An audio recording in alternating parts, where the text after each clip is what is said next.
Saatnya kita berkolaborasi, bukan berkompetisi. Wa ta'awanu 'alal birri wat taqwa. Jadi jangan ada terbesit kita berkompetisi secara negatif. Jadi pikirannya harus luas bahwa kehadiran semakin banyak MI berarti semakin banyak anak yang bisa sekolah.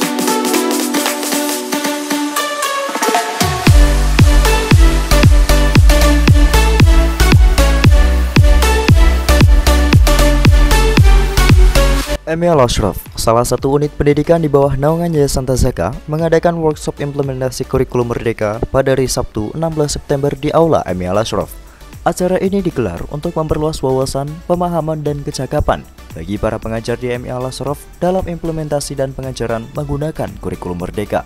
Workshop ini dihadiri oleh Bapak Pimpinan Pondok Modern Tazaka, Kiai Haji Anang Rikza Masyadi MA PhD, Ketua Yayasan Tazaka, Pembina MI Al-Ashraf, dan Kepala Sekolah MI Al-Ashraf beserta seluruh Dewan Guru serta stafnya, juga beberapa guru MI di sekitar Tazaka.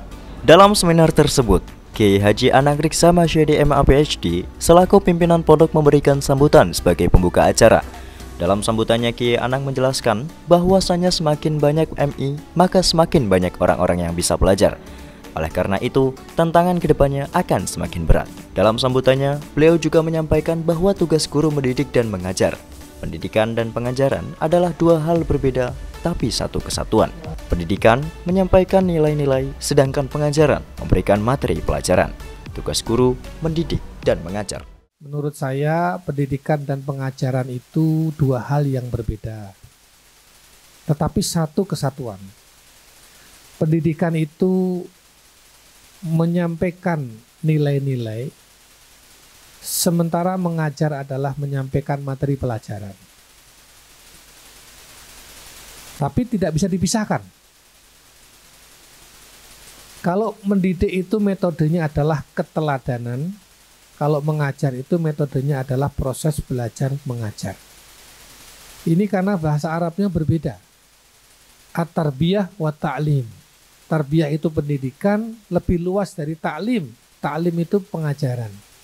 Learning and education. Education itu pendidikan. Learning itu pembelajaran. Jadi sebetulnya dari sisi bahasa saja itu berbeda. At-tarbiyah wa ta'lim, education and learning. Pendidikan dan pengajaran. Nah, tugasku mendidik dan mengajar. Bukan sekedar mengajar. Misalnya mengajarkan cara sholat, itu kan menyampaikan materi bagaimana sholat. Mengajarkan cara wudhu, berarti menyampaikan materi tata cara wudhu. Mengajarkan baca Quran, berarti mengajarkan bagaimana cara membaca, mengeja Al-Quran. Tapi mendidik beda. Kalau mendidik berarti mengajak sholat, mengimami sholat, membersamai sholat. Kalau mendidik berarti mengajak ngaji, membersamai mengaji, mengaji bersama. Ya, atau misalnya kalau tadi wudhu, berarti wudhunya bersama, membersamai wudhu. Mendidik bangun pagi. Ya kita sampaikan apa keutamaan fadilah bangun pagi. Kalau bangun pagi itu didoakan oleh Rasulullah dapat berkah. Kalau bangun pagi itu didoakan oleh para malaikat. Kalau bangun pagi itu namanya pengajaran. Tapi mendidik adalah kita bangun pagi sebelum anak kita bangun. Jadi inilah tugas guru sebetulnya. Bukan sekedar mengajar, menyampaikan pelajaran, tapi mendidik melalui keteladanan. Ada hadisnya. Ini saya ingin sampaikan, tekankan lagi. Cuma yang satu sering dilupakan orang. Ada dua hadis yang kaitan dengan ini. Mengapa saya katakan ini? Karena hadis Rasul ada dua. Pertama adalah qala Rasulullah sallallahu alaihi wasallam, innama bu'istu liutammima makarimal akhlak. Itu pendidikan. Aku tidak diutus kecuali dalam rangka menyempurnakan akhlak. Berarti adab, akhlak, perilaku, sopan santun, dan seterusnya. Itu pendidikan, keteladanan. Tapi ada hadis kedua ini yang juga sering dilupakan orang. Karena yang populer yang pertama tadi.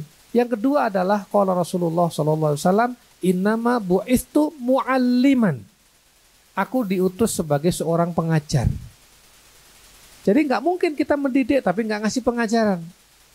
Bagaimana tiba-tiba ayo baca Quran tapi nggak diajari cara baca Quran. Ayo sholat tapi anak-anak nggak diajari tata cara sholat. Itu nggak bisa. Tapi sebaliknya ngajar saja tapi nggak dicontohkan, nggak diteladankan, nggak diuswah hasanahkan juga nggak bisa. Oleh karena itu ini pendidikan yang komprehensif, pendidikan yang holistik, pendidikan yang mutakamil, yang tidak saja kognitif, psikomotorik, tapi juga afektif terkait dengan perilaku, sikap, dan sejenisnya. MI juga menekankan bahwa kemampuan verbal sangat dibutuhkan dalam pendidikan sejak dini. Beliau juga menyampaikan pembahasan tentang Indonesia dan bonus demografi. Kita akan menghadapinya pada 2030 sampai 2045. Dan pada saat ini adalah posisi strategis pendidikan yang pada tahun-tahun tersebut mereka akan mengisi ruang-ruang itu. Sangat disayangkan kalau anak-anak kita yang dididik adalah anak-anak biasa, maka kedepannya hanya akan menjadi beban. Untuk memastikan bahwa workshop ini mendapatkan wawasan yang mendalam, MI Al-Ashraf mengundang narasumber khusus yaitu Ibu Sri Sukarni Katamuatiningsih MPD dari Balai Diklat Keagamaan Semarang dan dari Kantor Kementerian Agama Kabupaten Batang. Para narasumber ini membahas berbagai aspek penting dalam implementasi kurikulum Merdeka yang merupakan upaya besar dalam merancang pembelajaran yang lebih relevan dan dinamis.